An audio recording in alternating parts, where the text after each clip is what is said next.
First, go to your iPad and find the video physics application. Click on it. Once it's launched, go to the top right corner to find the plus cursor over here and click on it. Next, choose the sample video and choose the Segway. The video of the Segway will be launched. What you need to do now is to click on the video, and you need to track the motion of the Segway by placing this cursor, which you will see over here, over the wheel of the Segway. And you press on your iPad to mark the position of the wheel. Once you click on the iPad, the video will forward by 1 frame. You continue doing that to track the position of the Segway. You'll notice that the video is forwarding by itself over here. Continue clicking.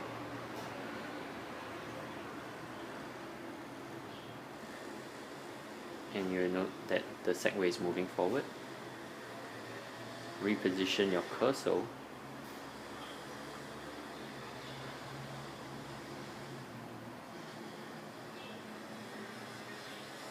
over the wheel. Continue clicking.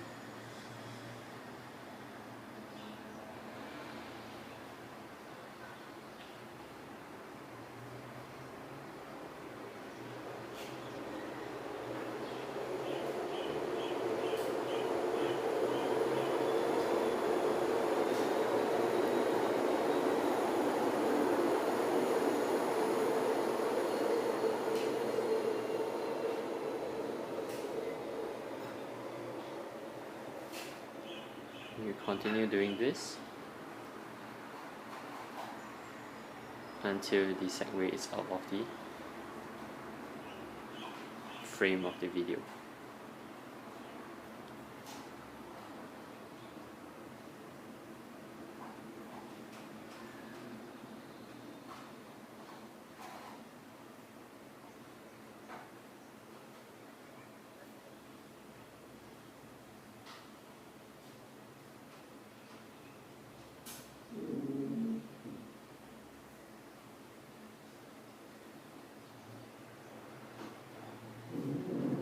Once this is done, what you need to do next is to calibrate the scale of the video by going to this icon over here.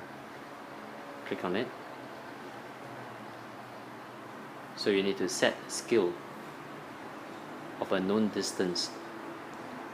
Usually in the video we will place a meter rule so that we could position the two ends of the meter rule to mark the scale of the video.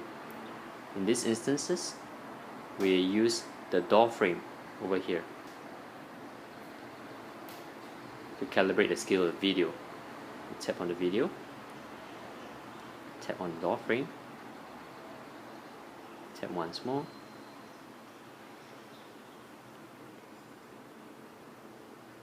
bring the cursor over,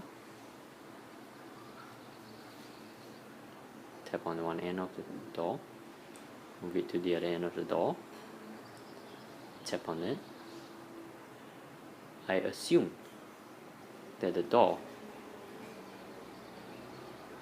is approximately around 1.5 meters wide.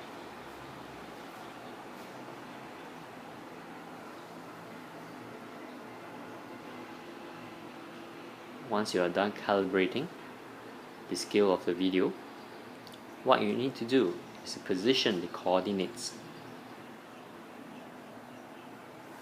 of the motion by selecting the third icon over here. Click on it. You will realize that the grid line is out.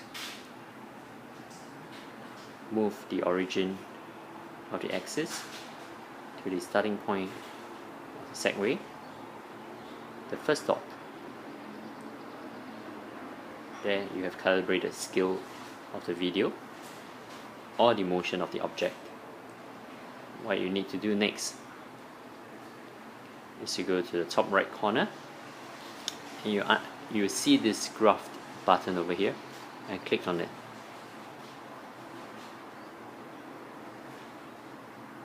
You will see the first graph, which is the Y versus X graph.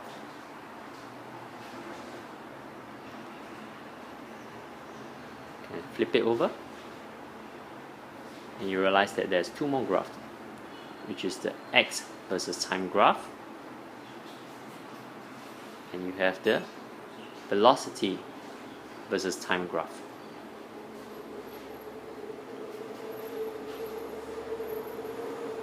Observe the X versus time graph, which is also the displacement over time graph for this scenario of the Segway. You realize the graph or the displacement of the Segway is increasing with time. Based on the gradient of the displacement time graph, you realize that the velocity of the Segway is increasing with time.